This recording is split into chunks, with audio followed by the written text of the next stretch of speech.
This video is for a few different types of people, and I'm going to start really quickly by just saying who this is for, and if it's not for you, you can click off. So it's a video I've been working on for a while, a full work guide on everything you need to do with focus, being productive, not procrastinating, getting shit done. So if you're the kind of person who has goals that you're not working on, or you can never find time to fit things in, you're getting distracted constantly, you don't know how to organize your day, literally everything you could possibly need to be a productive person is in this video.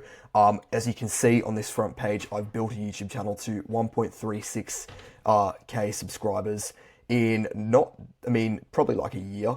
I've been a little bit inconsistent lately, and I've also reached 90,000 views and made money online. So if this is good enough for you, continue watching. If you think that's not good enough for you, I don't really care, click off. Here is what we're going to talk about in this video. So firstly, I'm just going to go through what productivity actually is, and this is actually really important. Then we're going to split the rest of the video into two parts. So part one, the productivity crisis, which is basically the problem that every single person, unless you're like 70 or you live in, I don't know, the middle of nowhere, everyone is being impacted by these things, and once you understand what they are, your productivity will go up. And then we're going to talk about deep work versus shallow work, and if you get that reference already, you've obviously heard of the book Deep Work by Cal Newport, which I have here right next to me. Also have Atomic Habits. I think the camera's flipped, so it'll be like the title's backwards, but yeah. So I've read books on this, I've studied it, and I've implemented basically all of these things. So let's go. So first of all, what is productivity is probably the most important thing to understand, because although you probably have an idea of what it is, if I said to you define productivity for me, you probably wouldn't be able to do it. So productivity is your ability to produce high quality work quickly. So there's basically two components to that definition: speed, or like quantity, if it's like a lot of little things, how fast you can work, and quality, which is the standard to which you work. And most people are very bad at both of these things. You probably are as well. That's okay. I definitely was too. The reason productivity is important is because when you're not a particularly productive person, that kind of bleeds into other areas of your life. There's a direct correlation between productivity and quality of life. So if you look at the people who are happiest, they are and happiest, most successful, even healthiest, and just have the most skills. I guess income is kind of a little bit more shallow, but that is also a reflection of productivity. All of these things that people want in their life are a reflection of productivity, and there's a huge productivity component to it. So if you can improve your productivity all around and walk away from this video, which hopefully won't be too long, with the knowledge of how to be a more productive person, you'll be able to improve all of these areas in blue down the bottom. And just to give you an example of what low or high productivity could be, a long drawn out workout with poor technique would be low productivity. An intense focus workout with good technique and diet would be high productivity. So the actual definition of productivity is pretty simple. It's just your ability to produce high quality work quickly. So what is the actual problem? Well, we're going to head into part one of this video, which is the productivity crisis. And yes, it is a crisis. You not being able to work on stuff isn't just like a little, it's not a little quirky, I'm not very good at sitting down and focusing. There is actually a really big problem of people not being able to focus. Statistics have proven this, and it's just pretty obvious once you understand the things I'm going to talk about. So our generation, and by our generation, really anyone between the ages of, teenage years to probably like late 30s, that's more than a generation, but like anyone in that group really is incredibly unproductive, probably beyond that as well, but that's more the epicenter. And I believe this is impacting self-esteem, life quality, and overall health. All of those things are true if you look at statistics with, how diet is responsible for 50% of all coronary heart disease, which is the most common cause of death. I'm not going to go into all that now, but yeah, it's productivity is a huge part of impacting all of these things. And there are basically three main handbrakes to being productive at the moment, and they are organization, focus, and mental health. So once you understand these three main handbrakes and resolve them, you can actually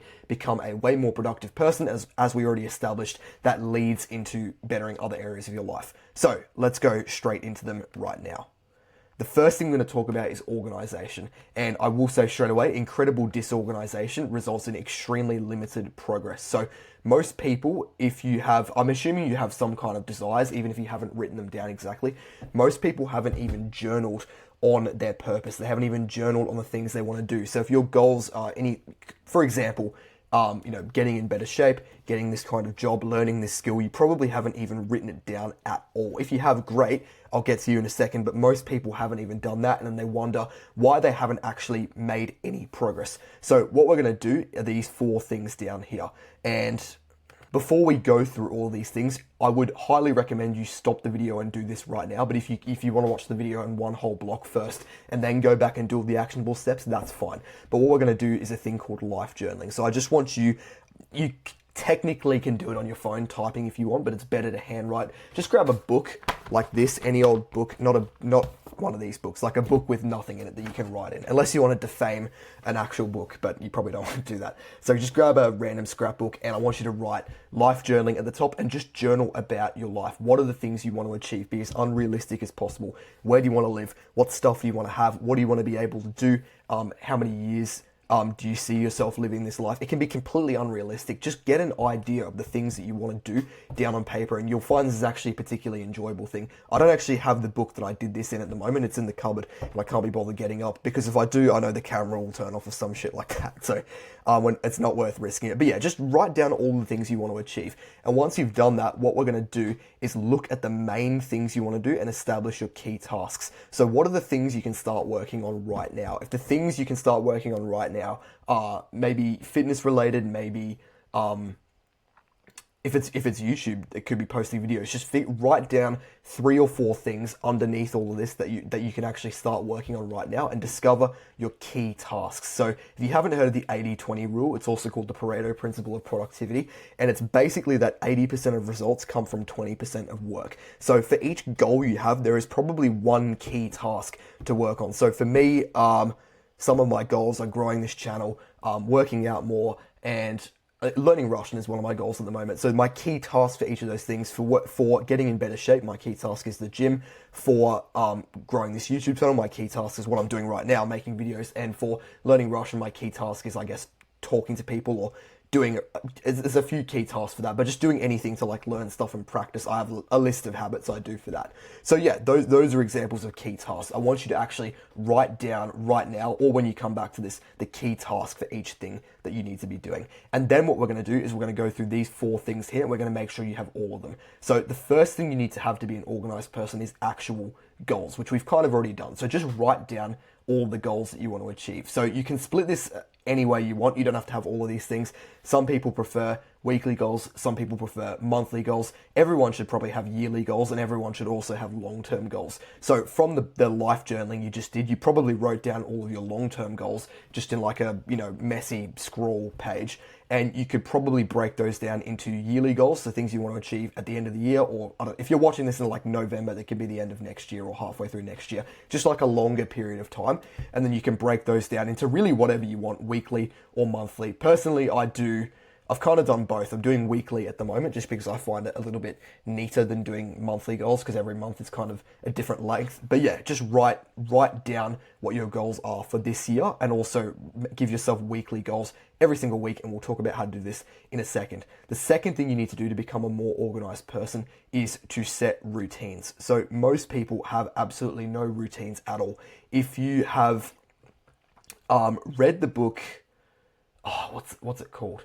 I think it's called 12 Rules for Life by Jordan Peterson. I actually don't have it next to me right now. You know that routines are extremely important, and most people just don't have any routines or good habits at all. So if you have a look here to the side, I have a screenshot. I was going to talk about this in a second, but it's probably relevant to bring up now. I have a screenshot from my notes on my phone. So if you have an iPhone, everyone has this. It's just a folder. You can make folders in notes, and I've named it daily. And I've basically put a few different files in there. One of them is called schedule. And I probably should have put a screenshot of my schedule in as well. But it's just everything I do on a daily basis. So morning routine, night routine, when I work out, things like that, and I've basically planned out my day. It doesn't have to be exact, because every single day is a bit different. I know it is for me, but you can still have a night routine. You can still write down, no tech, 30 minutes before bed, reading before bed, that kind of thing. Give yourself a rough bedtime if you can't go to bed at the same time every night, which I know I personally can't. Just things like that. Having this folder, which I've got as number 4 here, so sorry, I've skipped ahead a little bit.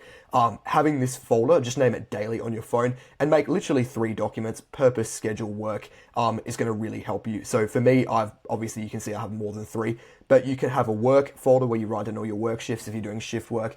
You can have a schedule where you write down your routine, which you're going to do after this video, and then you can have purpose, where you can just journal about the things you're working on and that kind of thing, just in your iPhone if that's convenient for you.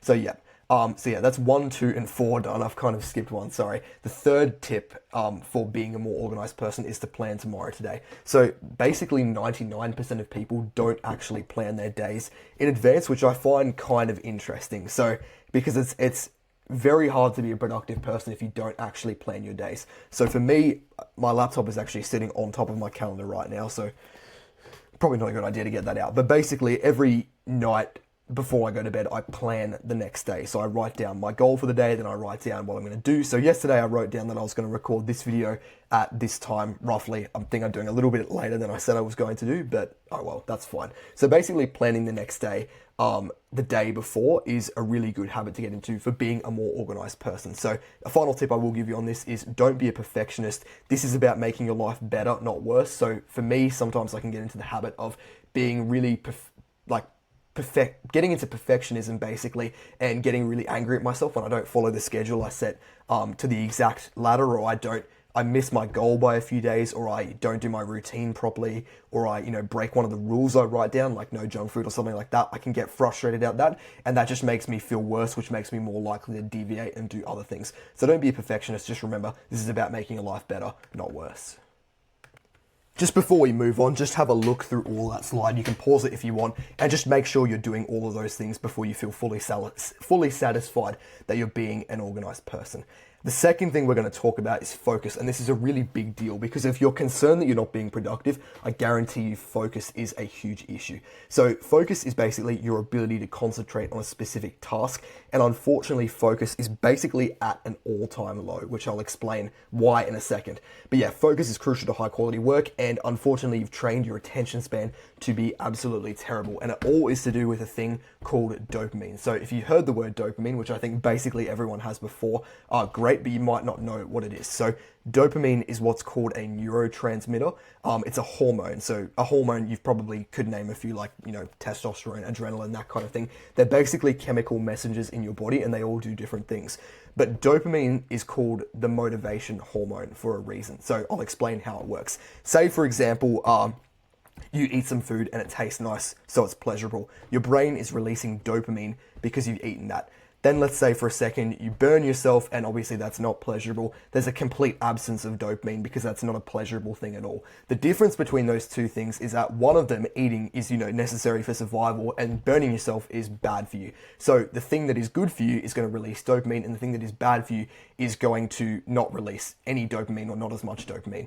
And that sounds good. That makes it sound like dopamine is a good thing. We want to have as much dopamine as possible because that means we're doing as many good things as possible. And that used to be the case. If you think about being a caveman, for example, before there were iPhones or anything like that, all of the things that would release a lot of dopamine were pretty good for you. Like, hunting, or I'm not going to name everything cavemen did, but yeah, all the things that could release dopamine were pretty good for you. The problem these days is that dopamine has kind of been hijacked because we're the smartest and the dumbest species. We're the only species that's smart enough to create things that, like, really delicious food, but we're also the only species dumb enough to eat our own food, which is really bad for us. So basically, in the last, really since the Industrial Revolution, we've figured out a way to create really, really high dopamine things, like, for example, ultra-processed junk food, social media, short-form content, video games. The list is endless. All these things that are really high dopamine, they're really pleasurable to do, even more pleasurable than the good habits we were previously doing, except they're not good for you. So nowadays, the most high dopamine things possible are actually bad for your health. If you think about the things that are the easiest to do a lot of, like scrolling on social media, or checking social media notifications, eating the most delicious junk food possible, they're all really easy to do, and they're all really addictive, but they're really, really bad for you. And that is the issue with focus, because the things that are now easy to do are not particularly good for you, and that has huge implications for your life. So there are three main things we're going to address here to do with focus, and dopamine really has something to do with all of them. I just wanted to explain how it worked straight away. So I forgot to explain where the actual motivation part comes in with dopamine. Sorry. The reason it's called the motivation hormone is because once you do something, for example, eat food that tastes nice, then the next time you see that food, even before you've eaten it, you get a dopamine release just from looking at it, and that's called anticipatory dopamine. That's because when you see something that you've already done, and maybe you're about to do it, like eat that food again, your brain releases dopamine, and it motivates you to go do that thing again so that you can survive. If you didn't have any dopamine at all, you wouldn't have any motivation to do anything good for you. They've done this with rats. Obviously, I hope they haven't done it with humans, but they've done this with rats where they've basically depleted them of all dopamine, and they don't even eat food because they don't feel motivated to do it at all, which is kind of messed up, but that's basically how dopamine works. So if you're a caveman and you got dopamine from, killing some gazelle or something and eating it, the next time you see a gazelle and you're actually hunting it, you would already get some dopamine, some pleasure and excitement from hunting it, because you know what's about to happen once you've actually pulled it off. And that's important for helping people build good habits and survive. But again, as I already said, unfortunately, it's now being the highest dopamine things are bad for you, which is why people fall into patterns of checking their phone every single day constantly, and it's not good for them and they get addicted. But yeah, the three main things that are impacting focus are distractions, lifestyle, and task switching, and we're going to go through all of these things. First of all, it's incredibly difficult to focus if you're just constantly distracted. So most people, I'm actually doing it right now. Fantastic. I don't have my phone next to me. I was worried I did for a second. I was breaking my own rule. But most people try it when they're working on something. They just have their phone sitting next to them beeping, and that's a really bad way to concentrate. And that plays back to the addiction you have to your phone. But basically, when you're focusing, you want to remove all distractions. So no phone. I'd recommend also, don't even put your phone in a drawer. I've got drawers next to me. Don't put your phone in a drawer. Put it like I have it right now in a completely different room. And also just turn off notifications on it in general. If your phone is giving you notifications for Snapchat, Instagram, you don't need any of those things. Just go into settings and turn them off. And then when you actually want to check the apps, you can go into them and see the messages. If you don't know how to do that, just look it up, because it's probably me explaining it right now isn't really going to help you do it. You're just going to forget it. But yeah, just look it up when you need to do that. And yeah, that's basically the distractions over. Just remove all distractions when you want to do any kind of work, and you'll find it gets a lot better.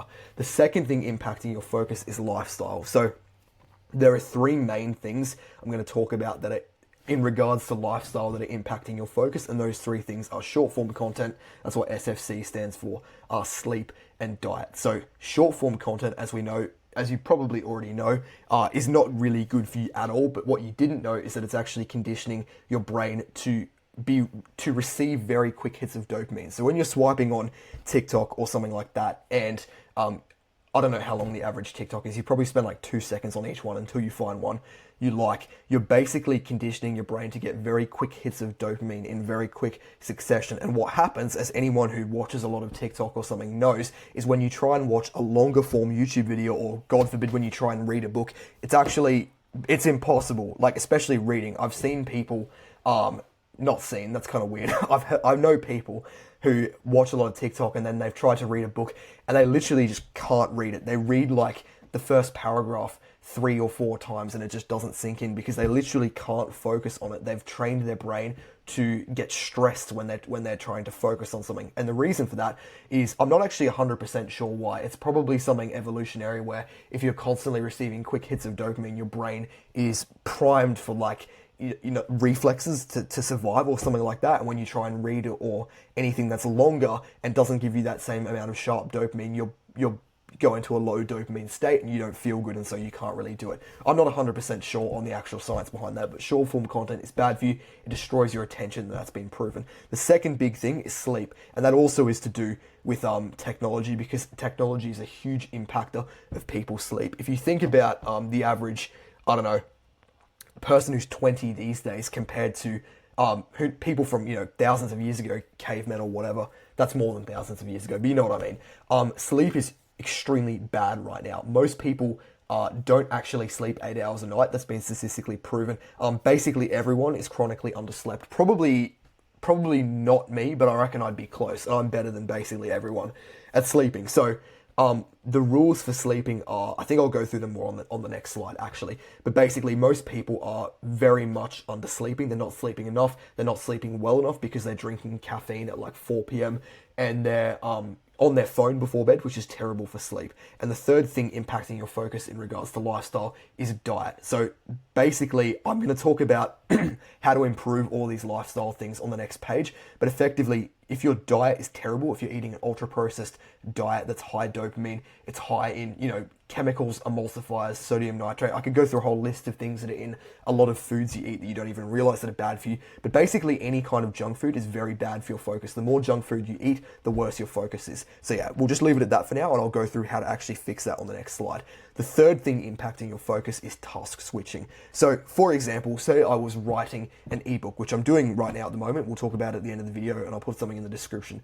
But if I was writing an ebook, for example, and then I closed that tab and went and checked my emails, and I went back to writing the ebook, and then I went onto YouTube to check some metric, and then I went back to writing the ebook. What I've done there is I've been task switching between different things. And there's a proven phenomenon called attention residue, which is basically whenever you task switch, you're actually leaving a little bit of attention on the previous thing. And the more you do this, the more difficult it is to focus. That's why, and we'll talk about this later when we go through deep work, having one task and just focusing on it clearly is much better than task switching. But unfortunately, because this does lead back to short form content actually, because people of our age have been conditioned to constantly flick between things, and there's notifications here, there's all kinds of stuff going on the screen, like you're getting emails or whatever. It's very easy to task switch, and what that does is it actually destroys your productivity. Sometimes task switching can actually be good in some jobs, like I don't even know, there are basically none, but sometimes it can be beneficial. Basically, if you're working on any kind of project that requires a lot of focus,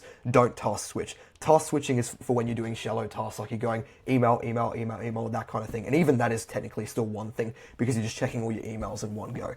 Another metric that I've heard, this isn't an actual thing, someone just made this up, and it is kind of useful to think about, is brain points. So if you imagine you wake up with 100 brain points, and every time you switch tasks, you're losing 10, it's a lot easier, I think, to focus, because if you're the person who just gets up and does some kind of work straight away, like you just, write 10 pages of a book or whatever the thing is you're working on, it's much better to do that than it is to switch between a bunch of other things and try working, and all of a sudden you've got 10 brain points left, and now you can't do anything because you don't have enough to work on it. So just that kind of thing. There's also Carlson's law as well, which I can't actually remember off the top of my head, so you might have to look that one up. Sorry, guys. But yeah, the final two things I will say on this is, first, the golden pill analogy. So this will completely change the way you see focus. I want you to imagine for a second that I had a golden pill in my hand, and I wasn't a dodgy drug dealer. I literally had a golden pill, and it could improve your focus by 10x. It could make you 10 times more focused.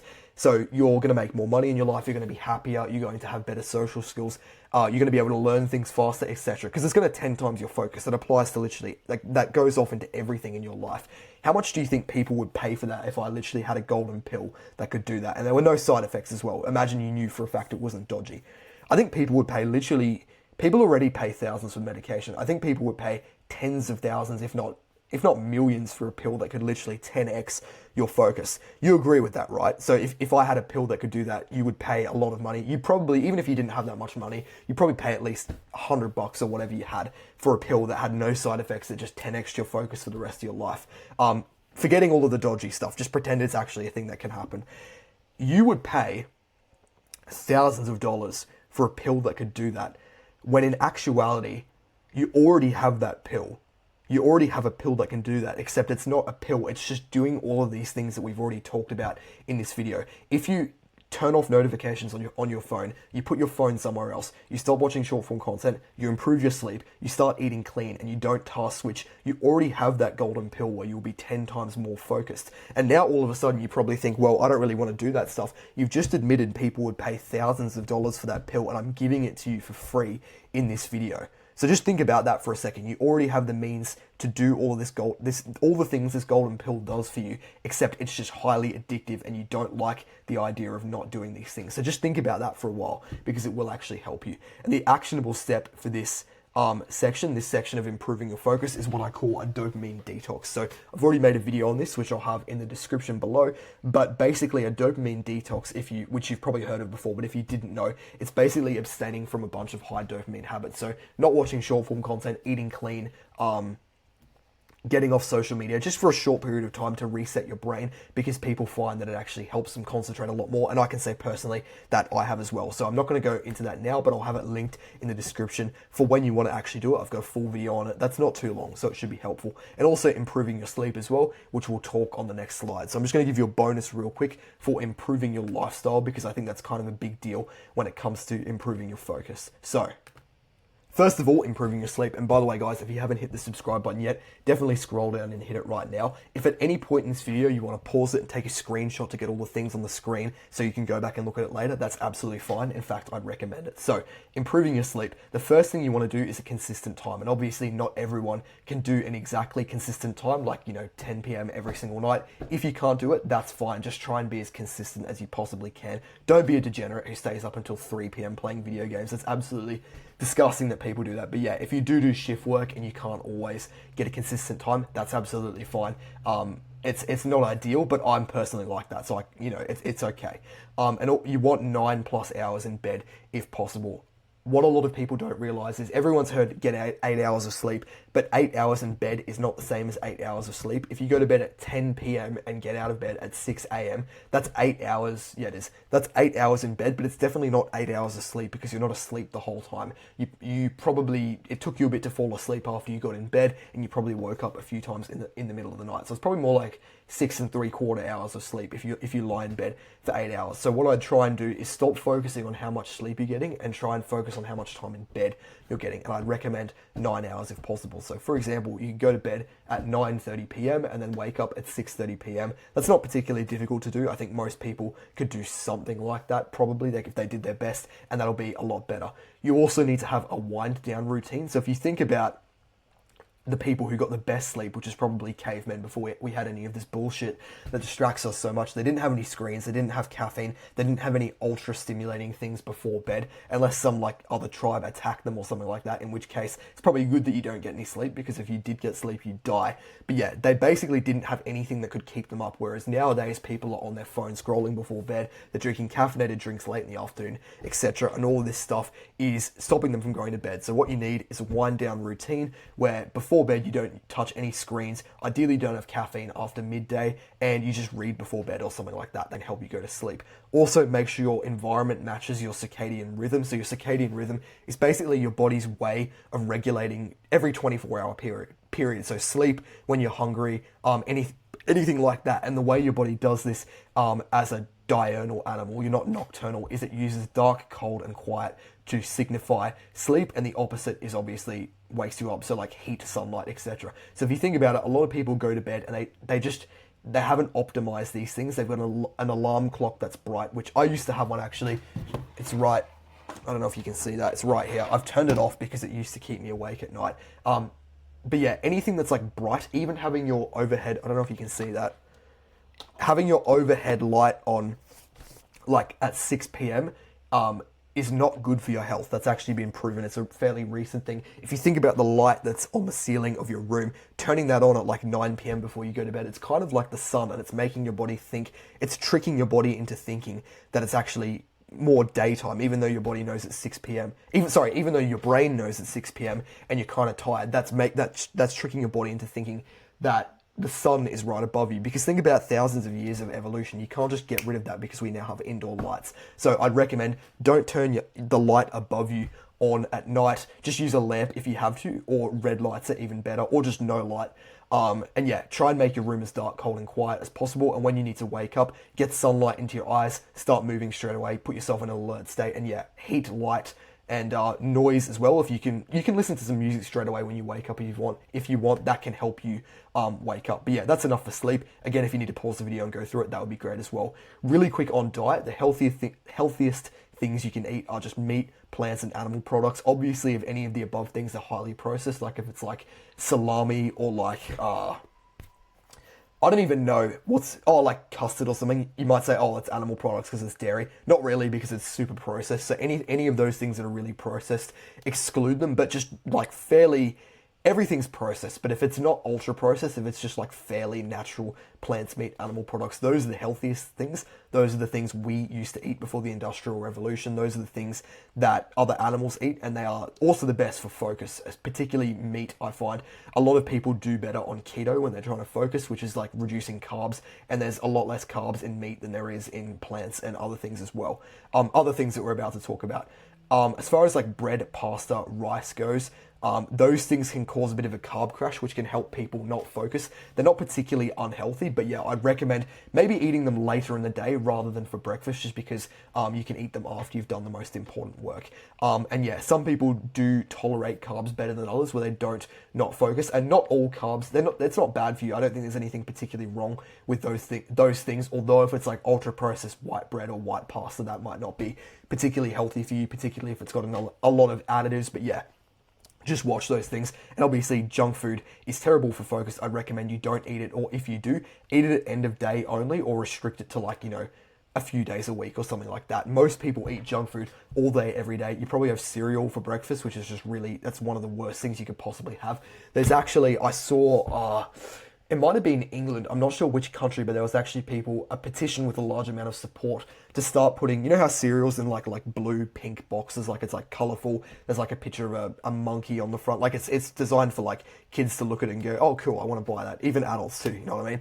But there's actually a petition with a lot of support to make it illegal for that, and to start putting cereal in just all white boxes with like the ingredients on it, almost like, not quite as bad as cigarettes because they're not going to have a picture of someone dying on it, but yeah, just like a plain box that isn't hyper stimulating, to stop encouraging people from having it, because breakfast cereal is one of the worst things that we give to children and even adults too.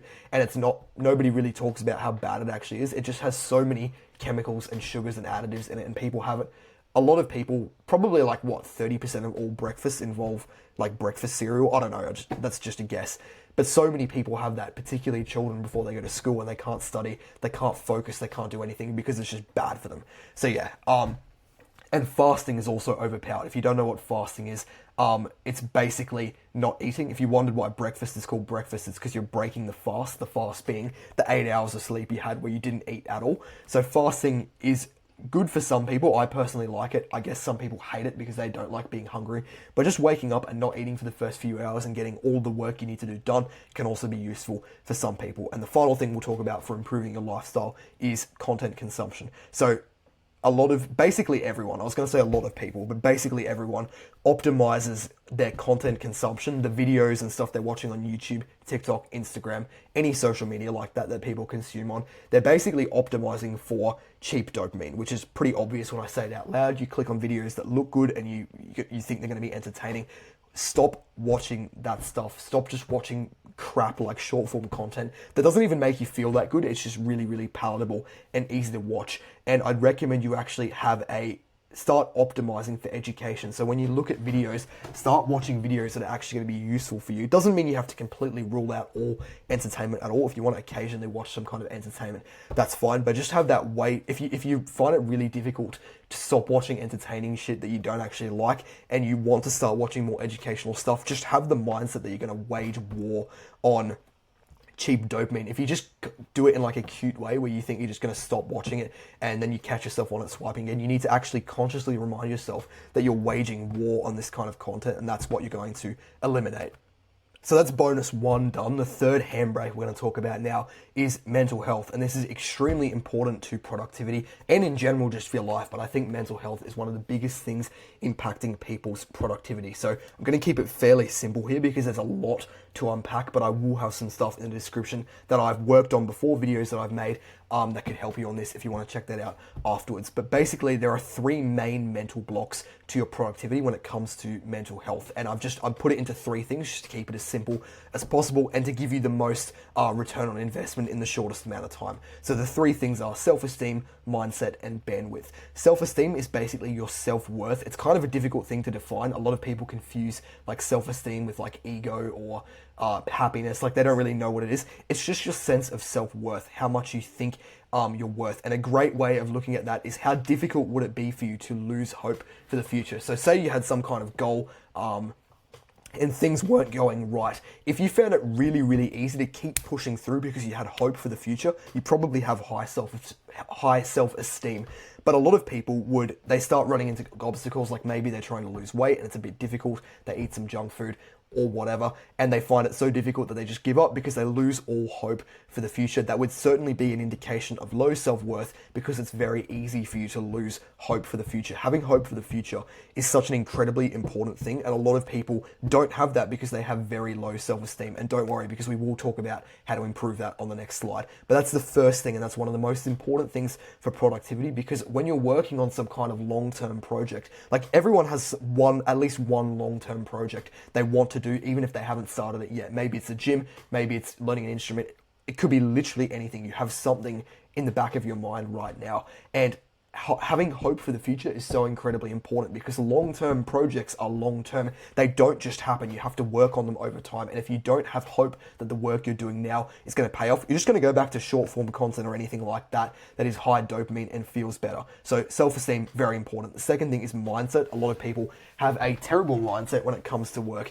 They have what's called a fixed mindset. That's the opposite of a growth mindset, where they basically think, even if they don't admit it to themselves, they think anyone with anything good that they would want just happened to get it easily. It wasn't difficult. It was genetics. It was luck. Anything like that. The person with the physique that I want had it lucky. They didn't have to train very hard. They took steroids, or they're cheating or something like that. The person with the money I want cheated. They got lucky. Everyone with more money than me is evil. The person who learnt this quicker than me had some kind of thing that I don't understand. Things like that, just absolute crap. The truth is, a growth mindset is what you actually need. The growth mindset is that progress, the results that you want, are the product of the effort you put in. If you invest more time and more effort, you will get more progress and more results. If you invest less time and effort, you'll get less progress and results. Nobody's doing it for you. You are in charge of your own progress. If you want to get from A to B, A being where you are now and B being the goal you want, you have to drive that. Nobody else is going to do it for you. That is the growth mindset. And it's incredibly important, because if you have a think about the things you actually think, and you can journal on this as well if you want, what is your relationship right now with progress? What is your relationship with growth? Do you just not do stuff? Do you think someone is going to do it for you? Or do you actually understand, if I don't sit down and work, nothing is going to happen. Nobody's going to come and do it for me? Because that's the mindset I've adopted. And I can tell you right now, if you go back to the start of this video where I showed you the things I've achieved, even though I have taken breaks and slacked off, I've certainly not been perfect. I can see that this did not come from nothing. Nobody did that for me. I almost zoomed in on my face for a second there. Nobody did this for me. I literally had to do that. I've had people make fun of me for this. I don't care. I'm going to continue going until I get to 1 million subscribers. I just don't care. So that is such an important thing to understand, and I think a lot of people don't. And the third thing we're going to talk about here, the third component of mental health that is extremely important for your productivity, and people, I think this one's probably the least talked about thing of these three by far, is bandwidth. So if you don't know what bandwidth is, it's basically, I don't know if it comes from stretching a rubber band, how far you can stretch it, but it's basically the amount of things you could possibly think about that's not too much. So for example, say you have like a gazillion goals. You're trying to get in shape, you're also trying to be really good at running, and you're trying to win a martial arts competition, and you're learning 3 languages, and you're working on a business, and you're trying to start a YouTube channel, and you're writing a book, and you're volunteering at this thing, and you're doing 3 things, and you have your job, blah, blah, blah. You have a gazillion things.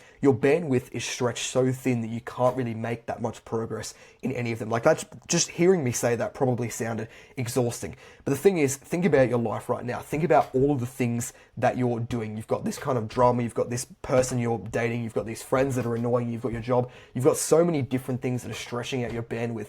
Just take a second, and I'd recommend journaling on this as well. What are the things that are actually important to you? What are the things that would actually make you feel fulfilled if you were working on them more? And what can you sacrifice? What would you give to do that? And when I say the word sacrifice, it sounds bad, but it's really not. There's probably a lot of things in your life that you would sacrifice for nothing just because you don't even want them there in the first place and you haven't done anything. So for me, for example, just having too much nonsense, like what's an example with me?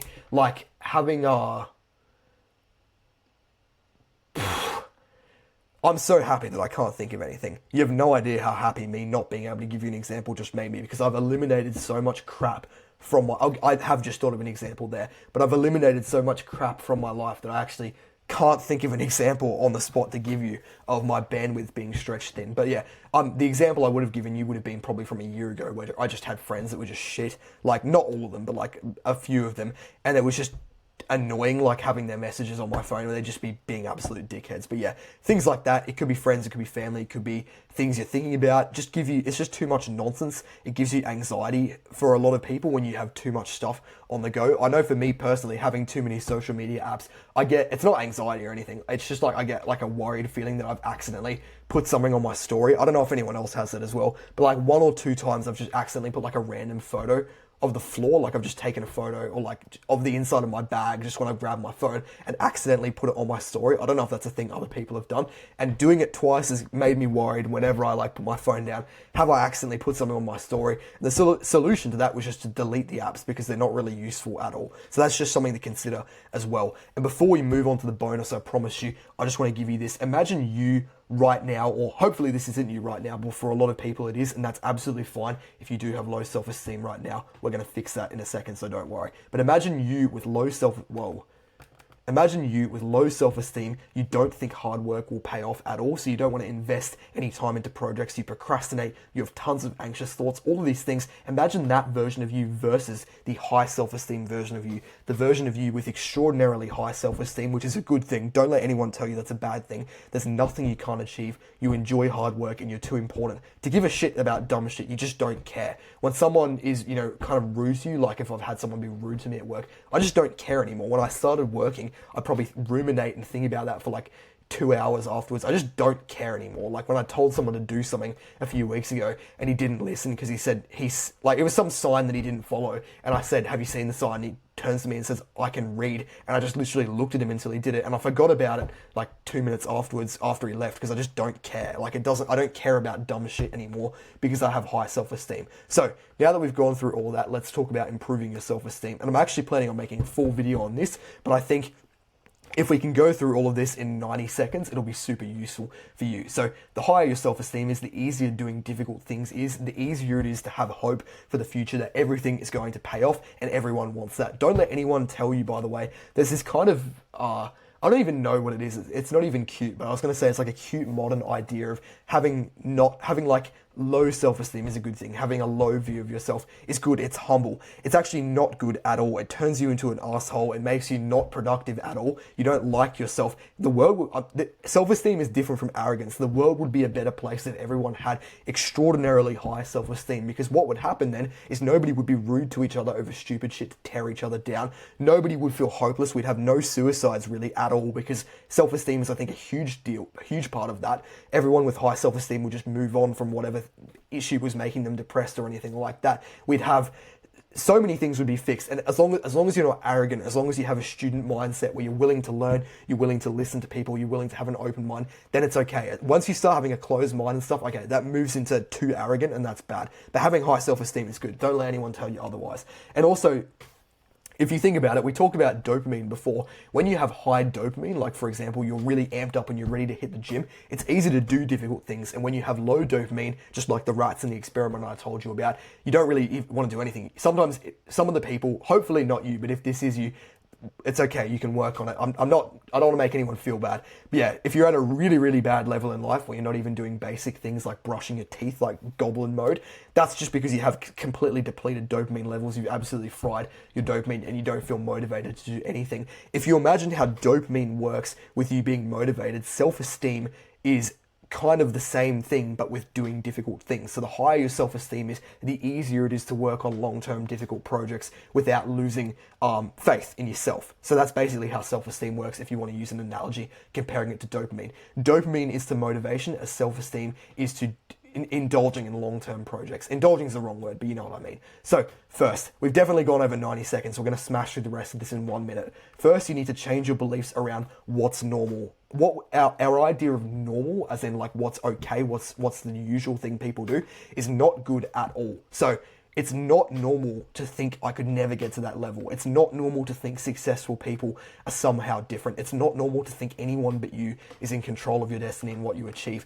A lot of people have these beliefs. They think, oh, it's normal that I just think that if you see someone that's successful, maybe they have a great physique as an example, because I'm into the gym.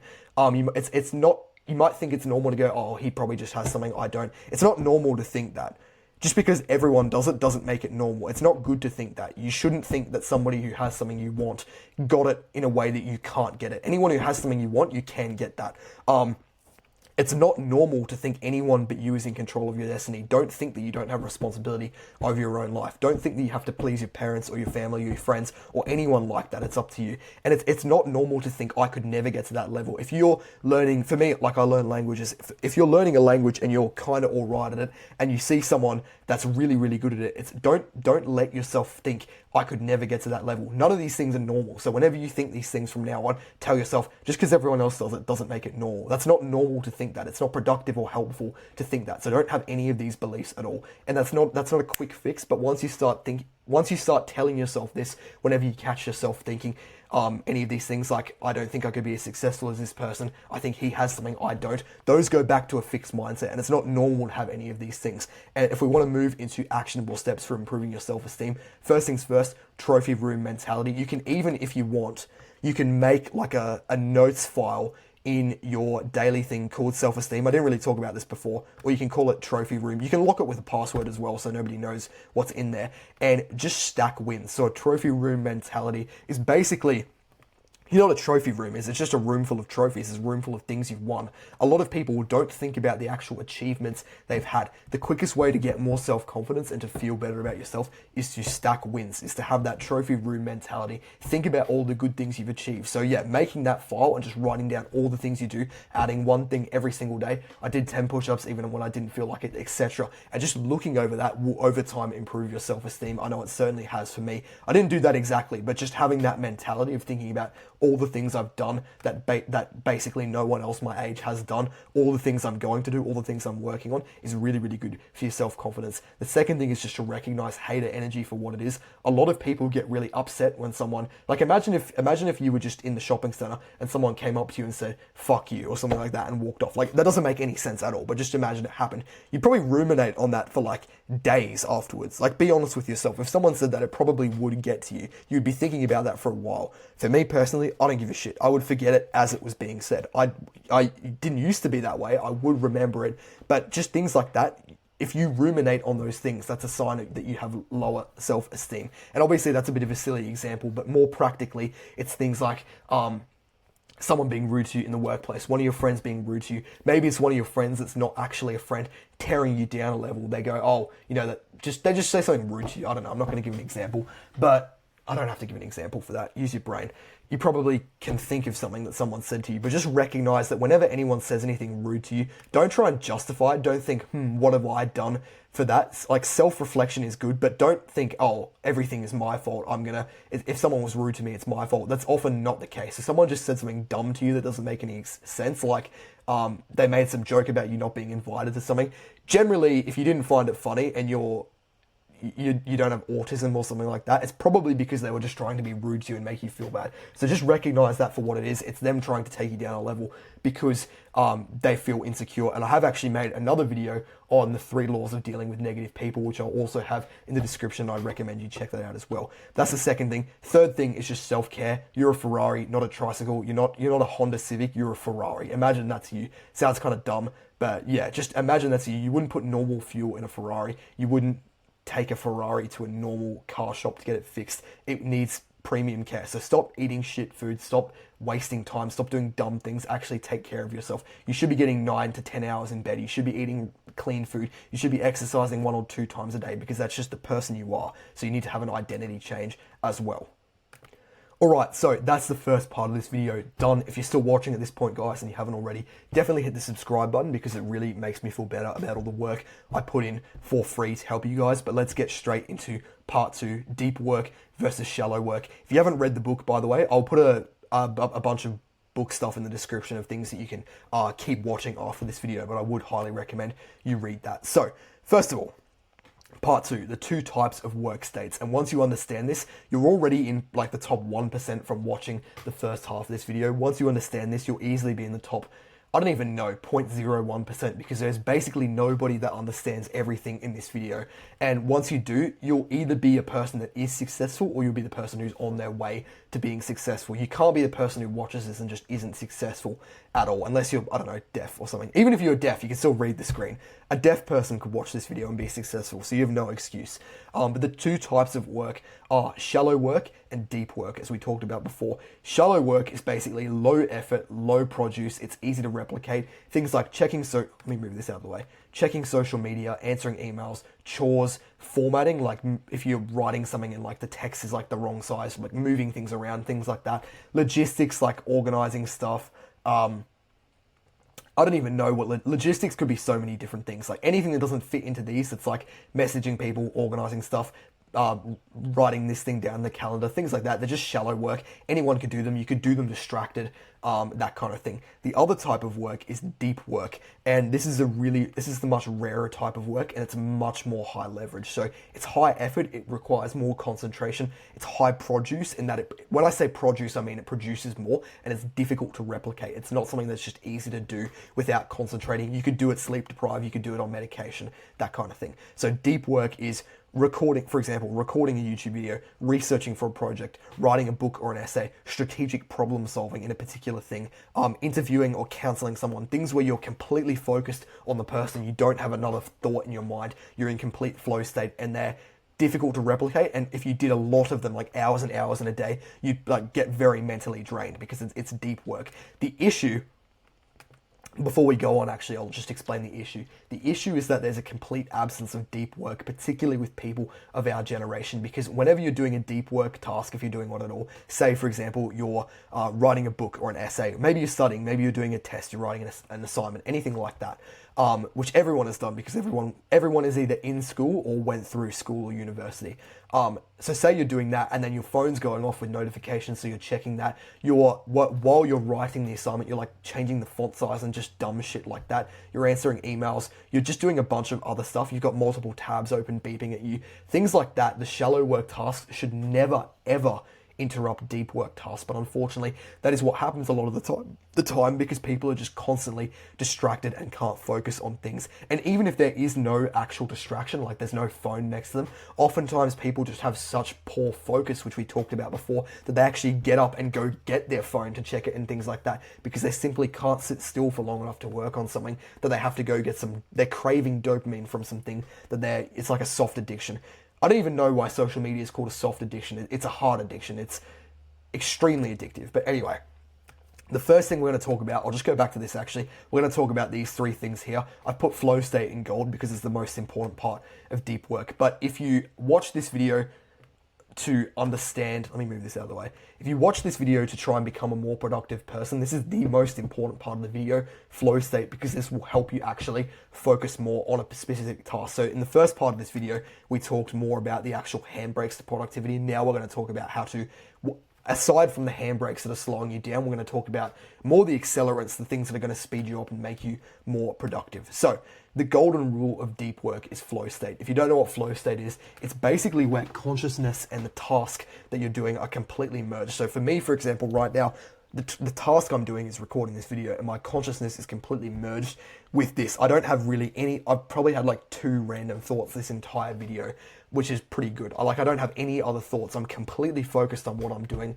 right now. And you can probably think of a few things that put you in flow state. Maybe it's writing, maybe it's exercising, maybe it's socializing. It could be the same thing I'm doing right now, recording, giving a speech. It could be studying for something. It could be any of these deep work tasks we talked about before, or maybe even something else. I think or interviewing or counseling. Some people really like helping people. It energizes them, it gives them energy. They're fully in the zone, as athletes say. But yeah, flow state is incredibly important. If you're trying to do a deep work task without flow state, that's when you're going to feel the urge to literally go to a different room, get your phone, unlock it and check it, even if you've turned off all notifications. So it's incredibly important. The 4 things I'd recommend you do for getting into flow state are these 4 things. So key task only. I don't know if you guys have, this is kind of branching, this is too random, but I've already started, so I have to say it now. Jerry Seinfeld, I know when he writes jokes, he tells himself that he doesn't have to write jokes, but he can't do anything else. So if he doesn't write anything, he just has to sit there for an hour and do nothing. That's an awful lot of discipline, and I presume that he's broken his own rule hundreds of times because, you know, nobody's done that for decades and never made a mistake. Nobody's perfect. But basically, giving yourself the rule of key task only is, I think, a really, really good thing to do to remain in flow state. So when you're doing something like this, for example, you don't do anything but the key task. I'm not checking my phone. I'm not checking emails. When I'm scripting videos, I could very easily go to a different tab and check the news or anything like that. I'm not going to do that because I have this rule, key task only. When I'm in the gym, I don't check my phone unless I'm changing the song or something. Obviously, that's okay. But I don't check my phone. I don't check social media. Key task only. Key task only. I don't do anything else. I just focus on the main thing. As soon as you stop doing the key task and you start doing shallow work tasks, that's when you basically get distracted and derailed, and that's when it kind of just, it's motivation and progress have a lot of momentum in both directions. So as soon as you start doing things that aren't the key task, you build up momentum in not doing the key task. So as soon as you do one thing that isn't the key task, you'll immediately want to do more things, and it kind of snowballs from there and you get distracted. Same goes when you just stay on the key task. It's very easy to stay focused, at least until you reach complete burnout. Like, obviously I can't record a 4-hour video with no breaks. I'm not a monk. I'm not David Goggins. I can't do that yet. But yeah, basically that's important as well. The second thing is the meditation principle. A lot of people, when they're trying to focus on something, get really angry when they can't concentrate, specifically meditation, actually. That's why I've written meditation principle. When people meditate, a lot of the time, they get really angry when they get, if you don't know the point of meditation, it's basically sitting there focusing on one thing, like just being completely present and focused on your breathing or your nose or something like that, just one particular thing. And a lot of people, when they try meditating for the first time, they get really angry because, like, if you can imagine, it's not easy to just sit for 2 minutes and just breathe. You get random thoughts about things that happened in the day, and they get really angry, and what they don't realize is the point of meditation is that you're supposed to get other thoughts and then push them away. That's how you do reps. That's like a bicep curl or a push-up. That's how you get better. As soon as you get another thought in your brain, like, oh, I'm going to dinner with friends later, you just push it away and you go back to focusing on your breathing or whatever it is. And that's the same principle you should have when you're in flow state. So if you're focusing on something and you get a random thought, you don't have to obey it. Your thoughts aren't you. Your thoughts are like suggestions from someone else. If you get a random thought, like when I'm recording this video, if I get a random thought about, oh, what's going on out the window because people keep walking on my fucking driveway, if I get a thought like that, I don't need to go, oh my God, I broke my flow state. I just go push it away, and that actually is good because that's a rep. That's making my focus better as I keep rejecting these things. The more of these things that make you angry and get to you, it's actually making your focus worse because you're getting emotional. The third part of getting into flow state is setting a specific block of time. So obviously doing some work is better than doing no work, but if you want to make it even better, have a specific block of time, particularly a small block of time that you're working. So if you're not very good at focus, setting yourself a 2-hour block of writing a book is probably not going to work unless it's like one of those days where you're like really motivated to do it. But if you set yourself a 2-hour block of time, let's be real, bro. There's a fairly high chance that you're just not going to do that thing to the extent that you've written it down, and that's going to piss you off, which is going to make you less likely to do it, and it's going to make you more likely to go back to your addictions because you're addicted to social media and junk food, even though you won't admit it, but I know it's true. So what you should do is when you're planning stuff, why did I put my calendar onto my laptop? I can't move it now. But when you're planning stuff, write down a specific block. So for me, I might write down a block of 90 minutes to script videos or 90 minutes to record these 2 or 3 videos, however much I think is reasonable. And I'll sit there and I'll do it. And I'll follow all the other rules. I'll do key task only, meditation principle. I'll make sure I'm in flow state. I've eliminated basically all the handbrakes, no phone next to me. I haven't eaten anything yet if I'm doing it at the start of the day. Obviously I haven't eaten something now. I'm recording this at, I don't know if you can see, it's bloody backwards. You can't even read it. It's 2:42. So obviously I have eaten something now. But yeah, basically just set yourself a specific block of time to work on something and you'll find it a lot easier to stick to that thing. And when you're done, you're done. You can even set yourself a reward afterwards. I find it's good to have excitement in the near future. So for me, after recording, I often hit the gym or do some kind of exercise because I find that's a really hype thing to have afterwards. Maybe it's going for a walk for you. Maybe it could even be eating junk food if it's at the end of the day. if that's going to help you be productive, that's better than probably what you're doing now. So yeah, that kind of thing. And the fourth thing is to make it consistent as well. We already talked about momentum. If you're constantly missing things that you're writing down, and you're being really inconsistent, that's going to make you feel bad, which makes you go back to the other bad habits. And it's also just bad for your productivity in general, because you're turning into the person who just doesn't do things they write down. And that is actually bad for your self-esteem as well. That's kind of like, you know how we talked about the trophy room mentality? That's kind of like what's the opposite of a trophy? It's like the you're a piece of shit room mentality, because you're stacking a bunch of things that are making you feel like a bad person. That's actually one of the reasons people have low self-esteem, is because without realizing it, I need to think of a better name than you're a piece of shit room, but their piece of shit room is filled with trophies of them doing bad things, like all the things that they messed up, and that's all they think about. So don't be that person who does that. If you find you're really inconsistent and you're not able to consistently do things, what I want you to do is, I don't know if I haven't made a specific part of this video addressing ruts. I'll link a video in the description talking about how to get out of like a productivity rut where you're not productive at all. But basically, to be a consistent person, if you're really inconsistent, you have to take it down a level. So if you find it really difficult to work out 90 minutes 5 days a week, if that's the goal you set yourself, that's a pretty intense goal for someone who's never gone to the gym before. Like I do it easily, but that's because I've gone to the gym for 3 years. So if that is something that you're, for example, inconsistent with, take it down a level, take it down to 3 a week, take it down to 2 a week, make it 45 minutes. And if you want to stay longer, you can, but set the bar lower so that when you actually can do the thing you've written down, you feel good, and then you can push it up over time. Progressive overload, make it slightly more difficult over time, and actually feel good doing it instead of just punishing yourself because you can't do some ultra difficult thing. Just get rid of the ego for a second and just make sure you're setting yourself things that you actually can do. It should be a stretch, not a strain. If you're straining, it's too much.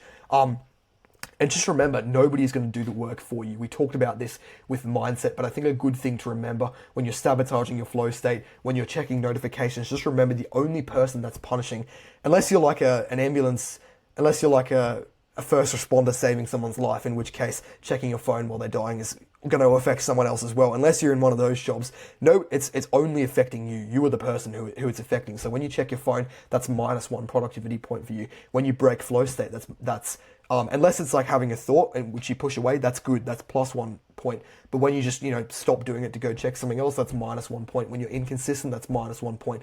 Don't do things that are going to minus points from you, because nobody's going to do it for you.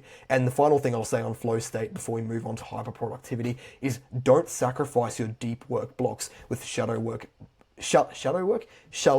bullshit. Don't sacrifice these big blocks of high effort work with crap like this. I know you feel the urge to do it because you're addicted to dopamine and you have to constantly task switch because you watch too much TikTok, but just don't do it.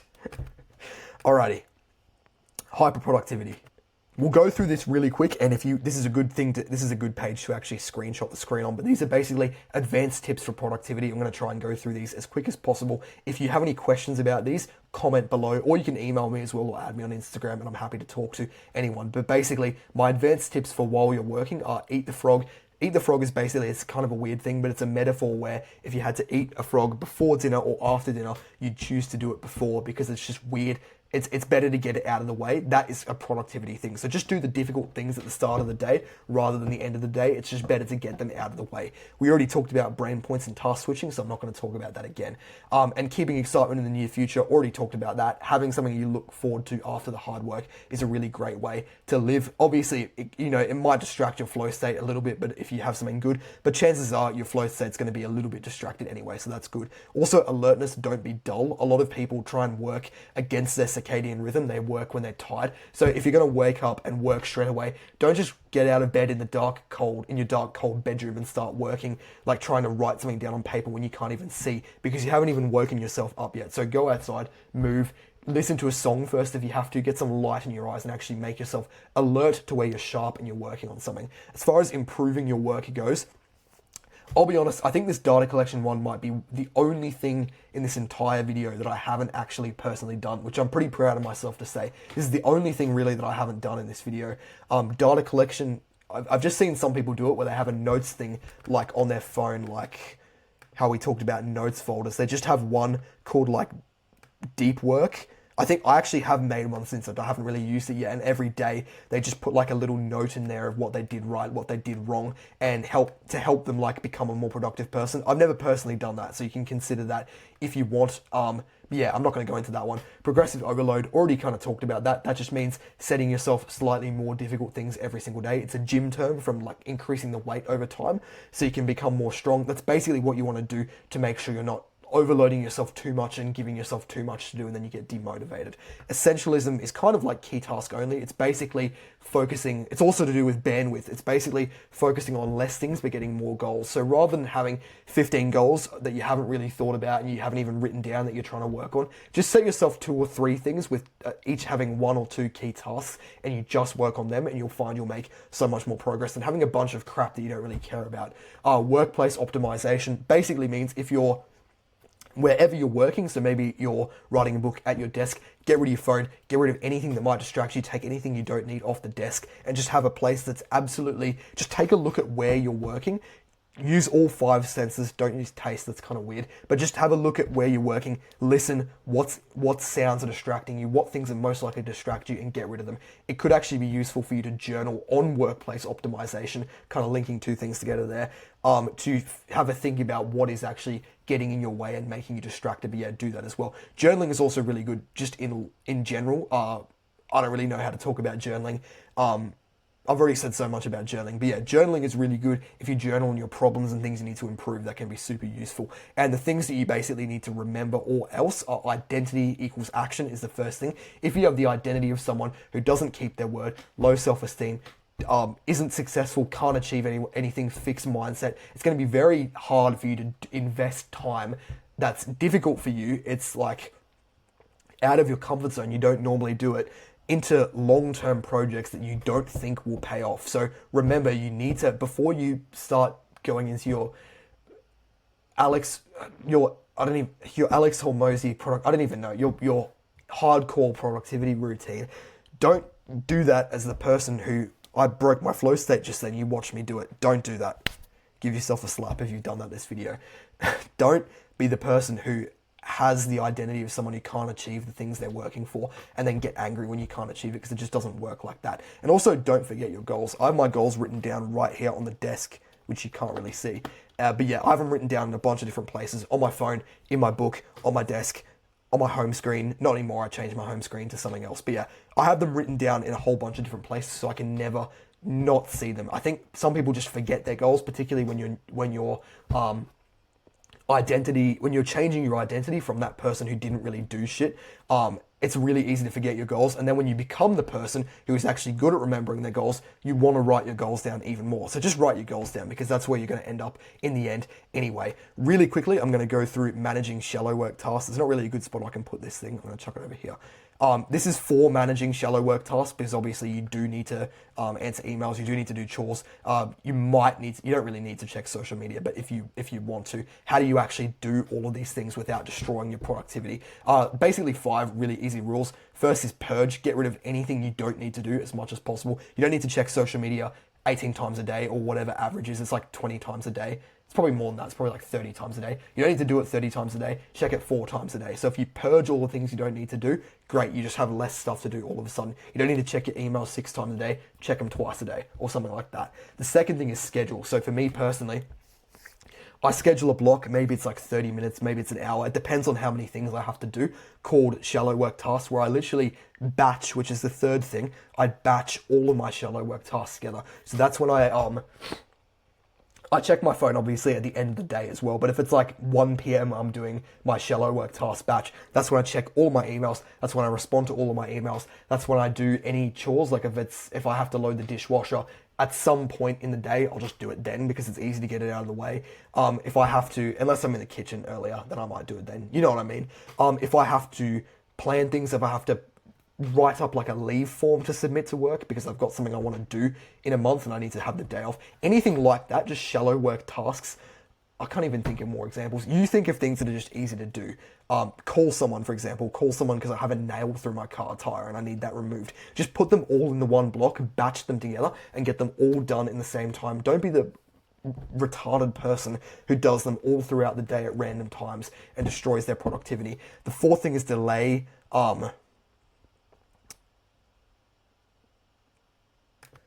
delay things based on. Sorry about that. Just had the thing turned off for a second. The fourth rule is delaying things based on your circadian rhythm. So maybe if you're more awake at a certain period of the day, that might be the best part of the day to do some deep workout. Just figure out how you work as a person and what times you're most focused at. If you're like, for example, after you eat, for example, is the rest and digest period where you're not particularly focused. That is, for a lot of people, a really good time to do all your shallow work tasks. Like after I've gone to the gym and then I've eaten like a really big, like 1,000 calories because I'm hungry.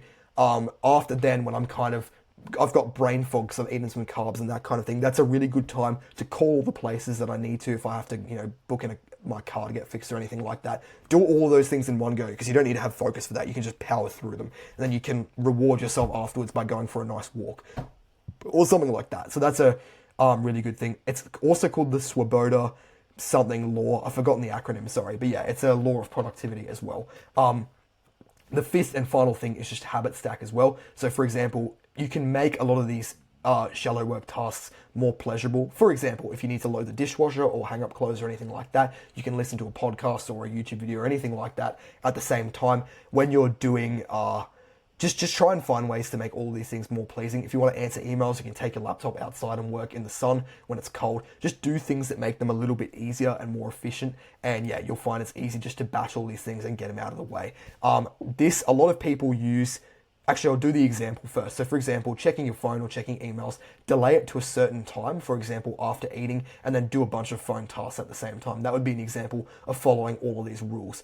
And yeah, you can really do this with anything. A lot of people have used this quadrant here, which I think is kind of useful. It's basically important and not important stuff, and then urgent and not urgent stuff. So important is how valuable is it, and then urgent is how quickly does it need to be done before it hits the deadline. So if it's extremely urgent and it's extremely important, do it straight away. If it's extremely urgent but it's not that important, like it's something someone else can do, just delegate it as much as possible. If it's not urgent at all, but it is important, like it needs to be done in the next 3 months, like your tax return, you schedule it into a particular period. You don't have to do it right now unless it's good to do it right now. And if it's not urgent and it's not important, just get rid of it. You probably don't need it at all. Obviously, if it's like loading the dishwasher, don't just go around your house scheduling things to other people in your house. You'll probably end up getting the shit beaten out of you. But like, you know what I mean? Just do your best. This can be useful for some people. I haven't really used it. I just use these rules. But yeah, I just thought I'd chuck it in just so I don't get cast out on the internet in case everyone worships that or something. I don't really care. And the third bonus I'm going to give you before we end this video is further learning, because I actually want you to continue learning about productivity and being a healthy person. I practice what I preach. Those two books on screen, have them right here, Deep Work and Atomic Habits. Really good books for productivity. There's a lot of good stuff in Atomic Habits. I haven't actually fully finished Deep Work yet. The bookmark fell out and I just stuck it back in, so I'm going to have to find where I'm up to again. But these are really good books. Andrew Huberman's podcast is really good for all kinds of side stuff, but he's done stuff for productivity as well. Like this is a screenshot here. I think he's actually done a video with both of these authors as well, James Clear and Cal Newport, so you can watch that. Ali Abdaal does a lot of really good productivity videos as well, so you can check that out. Dan Martell and Alex Hormozy are kind of good for some productivity. I find, no offense to Alex Hormozy, because he's incredibly successful and I have a lot of respect for him. I think his videos are very like, sounds so rude. I don't mean this in a mean way, in a disrespectful way at all, because he is actually a genuinely lovely person to listen to giving advice. But a lot of his videos are like very, like I can tell like a whole team has worked on it and like they've written the entire script and then he just comes in, reads the script, leaves, they edit it and post it for him, if that makes sense. Like a lot of it is just repeating stuff, which can be good, but I just feel like it's not as useful as some of the other things. Dan Martell is also pretty good, but his videos are very hyper edited, which that actually might be good for you. So maybe that is a good thing for you to watch. And it's a lot of these guys' videos are very money focused. So if your goals aren't in line with that, then it might not be as palatable for you. But yeah, they can be good as well. They might actually be more good for you than like a podcast, because it's kind of like weaning you off short form content, because they're not as like hardcore, like no editing, just people talking, etc. And the final thing I will say is just start consuming more educational content. Keep optimizing for your learning. It's a really great way to become a more productive person. But guys, that is the video. We've gone through every single thing here. If you've watched until this point, hit the like button and hit the subscribe button. Don't punish your future self. become a more productive person, because it's extremely important for everything we talked about at the start of this video, like your health, your happiness, your just everything, like your fulfillment. And when you actually become a more productive person, these are the things you achieve. Like, I've grown this YouTube channel, I've made money online, I've got comments of people saying that I've really helped them, I've got people in my emails, that kind of thing. And it's just really, really good to have that kind of, and I've acquired a lot of cool skills. Like, you'll know I learn languages and that kind of thing. Also, I'm making an ebook right now called Subhumans, where I'm talking about how it's basically the best. I haven't seen anyone write anything as useful in regards to improving your life as what I'm writing right now for people my age. So that'll be really, really useful. It goes through all of the bad habits people do, why people do them, how to get yourself out of a rut if you're just in a period of hating your life, hating your job, you don't feel like you're going anywhere, you're lonely, that kind of thing. So it'll be really useful. But guys, that is the video. Hit the subscribe button, check out the description, and have a good one.